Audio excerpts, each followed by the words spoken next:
এমন আগুন যা দুনিয়ার আগুন থেকে ৭০ গুণ বেশি তীব্র হবে। মানুষ তাতে জ্বলে পুড়ে যন্ত্রণায় ছটফট করবে, কিন্তু মৃত্যু ঘটবে না।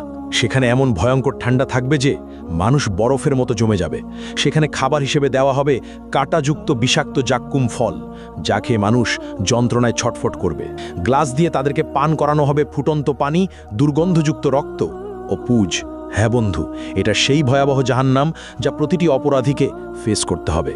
আসুন এই ভিডিওতে সেই জাহান্নামের শুরু থেকে শেষ পর্যন্ত গল্প শুনে আসি, যার প্রতিটি কথা কোরআন ও হাদিস থেকে নেওয়া, কিন্তু দৃশ্যগুলো আর্টিফিশিয়াল ইন্টেলিজেন্সের সূক্ষ্ম কল্পনা শক্তির তৈরি।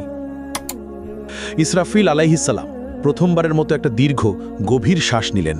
তারপর ঠোঁট ছুঁয়ে দিলেন শিঙায়। অতল গহ্বর থেকে উঠে এলো শিঙার শব্দ, ভয়াবহ হাড় কাঁপানো শব্দ। প্রথমে তাতে কেঁপে উঠল মক্কা আল মুকাররামা, তারপর সেই ঢেউ ছড়িয়ে পড়ল মদিনা আল মুনাওয়ারাতে, আবৃত করল মসজিদে নববীর প্রতিটি ইট, প্রতিটি স্তম্ভ। কাঁপল ইস্তাম্বুল, দুলে উঠল ঐতিহাসিক আয়া সোফিয়া। লন্ডনে থেমে গেল বিগ বেনের সময়। নিউ ইয়র্কের আকাশচম্বী দালানগুলো গর্জে উঠল ভয়ের কম্পনে। টোকিওতে যন্ত্রপাতি ছিন্ন ভিন্ন হয়ে পড়ল। একই মুহূর্তে গোটা পৃথিবীর প্রতিটি প্রান্তে ছড়িয়ে পড়ল সে বিকট শব্দ। আকাশের তারারা একে একে নিভে যেতে লাগল। সেই দীপ্তিমান সূর্য ডুবে গেল অদৃশ্য অন্ধকারে, আর চাঁদ ভেঙে টুকরো টুকরো হয়ে গেল আকাশের বুকে। মুহূর্তেই সমগ্র মহাবিশ্ব এক বিশাল কবরস্থানে রূপ নিল। নেমে এলো নীরব নিস্তব্ধতা। সবকিছু সম্পূর্ণ অন্ধকার, সবকিছু মৃত্যু কোলে ঢলে পড়েছে।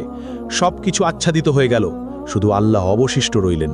ঘোষণা আসলো, আজ কার জন্য রাজত্ব? কিন্তু কেউ উত্তর দিল না। কতক্ষণ স্থায়ী হলো এই ভয়াবহ নীরবতা? ৪০ বছর, নাকি ৪০ দিন, নাকি ৪০ ঘন্টা? কেউ জানে না, কারণ সময়ও থেমে গেছে, স্থানও বিলীন হয়ে গেছে। শুধু আল্লাহ জানেন এই অপেক্ষার দৈর্ঘ্য কত হবে। মৃতরা মিশে গেছে মাটির সঙ্গে, হাড়গুলো মিশে গেছে ধুলায়, চুলগুলো পচে গেছে, নখেরও অস্তিত্ব নেই। কিন্তু আত্মাগুলো এখনও অপেক্ষায় আছে। বারজাকের জগতে তারা অপেক্ষা করছে, কারোর জন্য কবরের শাস্তি, কারোর জন্য কবরের নেয়ামত। কিন্তু সবাই অপেক্ষায়। তারপর এলো সেই পবিত্র মুহূর্ত। দ্বিতীয় আদেশ প্রতিধ্বনিত হলো, শিঙায় আবার ফু দাও ইসরাফিল। ফলে ইসরাফিল নিলেন দ্বিতীয়বার গভীর শ্বাস। কিন্তু এবার তা ভিন্ন, এবার তা জীবনের শ্বাস, এবার তা পুনরুত্থানের শ্বাস। ইসরাফিল দ্বিতীয়বারের মতো শিঙায় ফু দিলেন। শব্দ ছড়িয়ে গেল সর্বত্র। পৃথিবী ফেটে যেতে লাগলো প্রচণ্ড শব্দে।